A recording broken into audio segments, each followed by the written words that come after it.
दोस्तों, मैं हूं अनूप श्रीवास्तव और आप देख रहे हैं हमारा चैनल। सुबह के 8:30 हो रहे हैं। आज विलम्ब हो गया और कुछ तकनीकी कारणों से, इस वजह से क्षमा चाहता हूं। चलिए जल्दी जल्दी बता देता हूं आज की मुख्य खबरें। तो मुख्य खबरें तो यही है कि जो प्रधानमंत्री नरेंद्र मोदी ने पिछले दिनों से कांग्रेस के मैनिफेस्टो को लेकर जो कांग्रेस पे हमला किया है, तो उससे कांग्रेस बौखला गई है। और मोदी जी ने बार बार ये पूछा है कि कांग्रेस जो है वो वेल्थ का डिस्ट्रीब्यूशन कैसे करेगी। यानी जो राहुल गांधी का बयान आया और या कांग्रेस के मैनिफेस्टो में जो बात कही गई कि हम सर्वे कराएंगे, इकोनॉमिक सर्वे कराएंगे, जातिगत जनगणना कराएंगे और उसके हिसाब से जो रिजल्ट आएगा तो उसके बाद हम क्रांतिकारी कदम उठाएंगे। अब वो क्रांतिकारी कदम क्या उठाएंगे भगवान जाने क्या उठाएंगे, लेकिन सवाल जो मोदी जी ने पूछ लिया कि क्रांतिकारी कदम तो वही होगा कि भैया जो आर्थिक असमानता पाएंगे, यानी एक तबका समाज का जो बहुत अमीर हो गया है और एक तबका समाज का जो बहुत गरीब हो गया है, तो क्या आप अमीरों से या जिनके पास पैसा है उनका पैसा, प्रॉपर्टी, गहना, मंगलसूत्र, सारा चीज़ों का नाम तो ले लिया मोदी जी ने, आप लेके क्या उन लोगों को दे देंगे जो इकोनॉमिकली बुरी कंडीशन में हैं, और उसमें से खासकर माइनॉरिटीज जो हैं। मुसलमानों का नाम तो नहीं लिया उन्होंने मोदी जी ने, लेकिन सबको पता है कि वो किसके बारे में कह रहे हैं। तो ये बड़ा ज़बरदस्त बहस चल रही है, कांग्रेस क्या करेगी, और इसको लेके जो है मोदी जी हमलावर हैं। दूसरे चरण का चुनाव आपको पता है कि होने वाला है 26 तारीख को। पहले चरण का मतदान काफ़ी जो है ठंडा गया था, 5%, 5.5% का नुकसान है वोटिंग परसेंटेज में।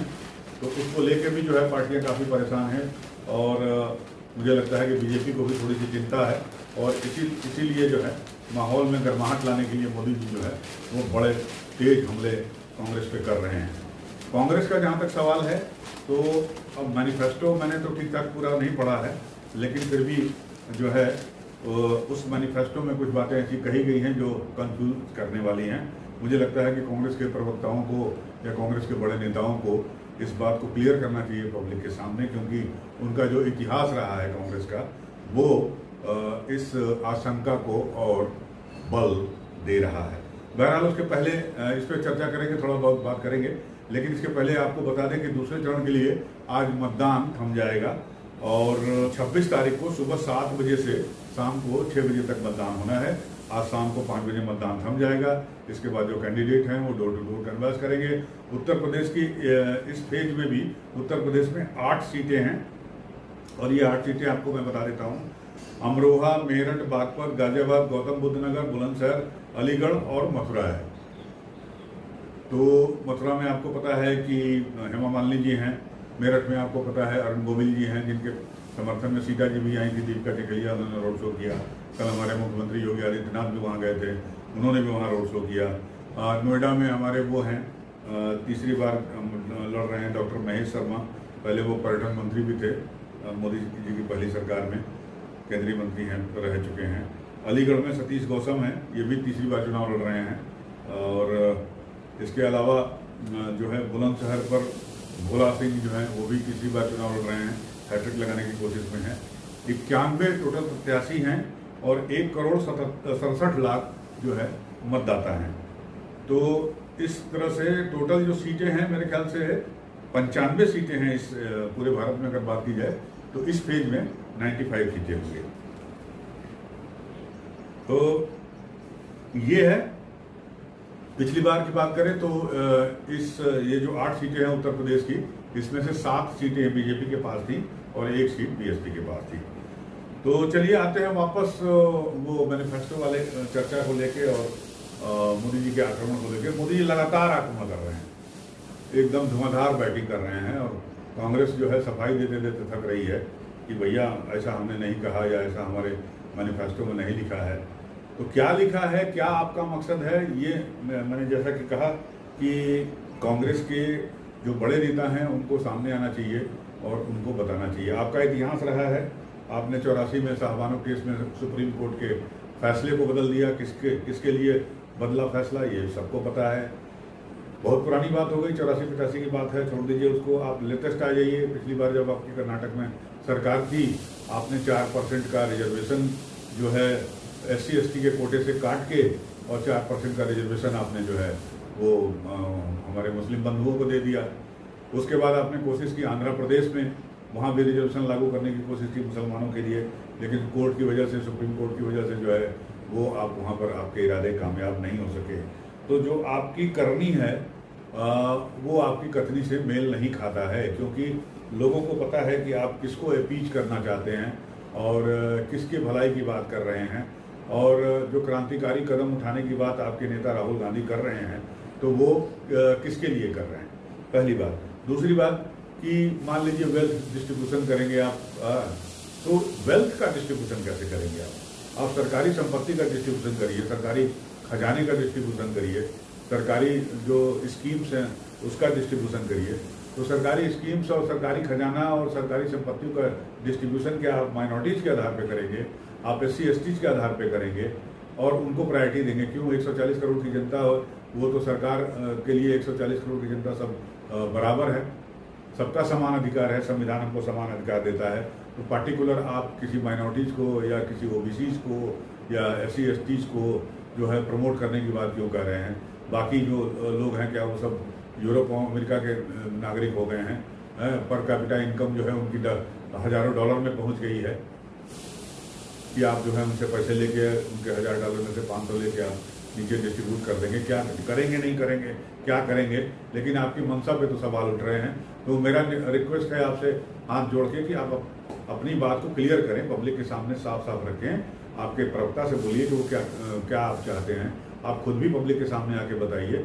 मोदी जी जो आरोप आपके ऊपर लगा रहे हैं और जिस तरह से लगा रहे हैं, हो सकता है वो तरीका ठीक ना हो, आपको ठीक नहीं लग रहा हो। तो अगर नहीं ठीक लग रहा है तो आप आके बताइए ना सामने कि आप क्या चाहते हैं। हम भी जानना चाहते हैं, हम भी कंफ्यूज हैं कि आप बेसिकली चाहते क्या हैं और क्यों चाहते हैं। तो आपकी नीयत पे हमें संदेह इसलिए होता है कि आपकी जो पिछले काम हैं वो उन्हीं को फ़ायदा पहुंचाने के लिए किए गए या उन्हीं को फ़ायदा पहुंचाने के लिए आपने किया है, इसलिए आपकी मंशा पे सवाल उठाए जा रहे हैं और इसीलिए प्रधानमंत्री मोदी जो है वो आपके ऊपर आक्रामक है। बहरहाल मुझे उम्मीद है कि कांग्रेस के प्रवक्ता नेता तक अगर मेरी बात पहुंचेगी तो वो अपनी पोजीशन जरूर क्लियर करेंगे, अपने मैनिफेस्टो की पोजीशन जरूर क्लियर करेंगे। साथ ही साथ मेरी कोशिश होगी कि अब मैं दिल्ली तो नहीं जा सकता, लेकिन लखनऊ में जो नेता हैं, बड़े नेता हैं या प्रवक्ता हैं, उनसे बात करने की कोशिश करूँगा, उनसे जानने की कोशिश करूँगा कि बेसिकली वो चाहते क्या है। चलिए आगे बढ़ते हैं, बात करते हैं अखिलेश यादव की। तो अखिलेश यादव जी जो है फिर से चर्चा में है, कल शाम से कन्नौज से लेकर लखनऊ तक, क्योंकि चर्चा ये हो रही है कि चौथे चरण में 13 मई को जहाँ जहाँ मतदान होने हैं उसमें कन्नौज की भी एक सीट है जहाँ से समाजवादी पार्टी ने तेज प्रताप यादव जो अखिलेश यादव के भतीजे हैं, लालू प्रसाद यादव के दामाद हैं, पूर्व में मैनपुरी से सांसद हैं, उनको अपना उम्मीदवार बना दिया है। लेकिन तेज प्रताप की उम्मीदवारी घोषित होने के बाद से लेके अब तक 4 दिन 5 दिन बीत चुके हैं, तेज प्रताप यादव कन्नौज नहीं आए एक बार भी। और अब वहाँ चर्चा ये उठने लगी है कि अखिलेश यादव जो है वो कन्नौज में नामांकन करने 25 अप्रैल को आ सकते हैं। 25 अप्रैल जो है नामांकन की आखिरी तारीख है। चौथे चरण के चुनाव जहाँ जहाँ होने हैं 13 मई को, तो कन्नौज में भी मतदान 13 मई को किए जाएंगे, जिसके लिए 25 मई कल शाम 5 बजे तक नामांकन दाखिल करने का आखिरी दिन है। तो अब 24 घंटे से कम समय बचा है या 24 घंटे बचे हैं, इसके बाद ये पता चलेगा कि कन्नौज से समाजवादी पार्टी किसको उम्मीदवार बना रही है। उम्मीदवार का नाम तो घोषित है तेज प्रताप यादव, लेकिन अभी तक वहाँ पर न पहुँचे, न किसी से मिले। और इस बीच जो लोकल संगठन है जो समाजवादी पार्टी का, वो डिमांड कर रहा है कि अखिलेश भैया ही वहाँ से चुनाव लड़े। मैंने आपको कल बताया था कि अखिलेश यादव की जो कैरियर की शुरुआत है वो कन्नौज से ही हुई थी 2000 में, जब मुलायम सिंह यादव संभल और कन्नौज दोनों जगह से जीते थे। कन्नौज की सीट उन्होंने अपने बेटे अखिलेश यादव के लिए छोड़ी थी। अखिलेश यादव वहाँ से सांसद बने थे और इस तरह से उनके राजनीतिक कैरियर की शुरुआत हुई थी। उसके बाद 2004-2009 में भी वो सांसद हुए, 12 में छोड़ दिया उन्होंने। उसके बाद वहाँ से निर्विरोध निर्वाचित हुई उनकी पत्नी डिम्पल यादव। तो ये एक तरह से कन्नौज उनका गढ़ माना जाता है और इसीलिए शायद जो लोकल यूनिट है वो चाहती है कि समाजवादी पार्टी की जो फैमिली है या जो मुखिया है, जो जिनका नाता है कन्नौज से, वो टूटे ना, बना रहे। तो अब देखना होगा कि अखिलेश यादव क्या फैसला लेते हैं, लेकिन इतना तय है कि अखिलेश यादव कल कन्नौज जाएंगे। अगर वो नामांकन करने जाते हैं या अगर तेज प्रताप यादव वहाँ नामांकन करने आते हैं तो उनके नामांकन में भाग लेने जाते हैं। लेकिन कन्नौज में कल अखिलेश यादव की उपस्थिति जो है अवश्यम भावी मानी जा रही है। अब रहा सवाल लोकल यूनिट का, तो जो कलीम खान वहाँ के जिला अध्यक्ष हैं, वो अभी उन्होंने 15 दिन पहले एक प्रेस कॉन्फ्रेंस की थी और उसमें ये कहा था कि हम लोग चाहते हैं कि अखिलेश भैया ही वहाँ से चुनाव लड़े। तो कितनी मजबूती, कितनी दमदारी से वो अपनी बात अखिलेश भैया तक पहुँचा पाए हैं, राष्ट्रीय अध्यक्ष तक पहुँचा पाए हैं, देखने वाली बात हुई। ये कल पता चलेगा। बनी रहेगी नज़र हमारी उस पर। आप भी हमारे साथ बने रहिए। हमारे चैनल को लाइक करिए, सब्सक्राइब करिए। बहुत बहुत धन्यवाद।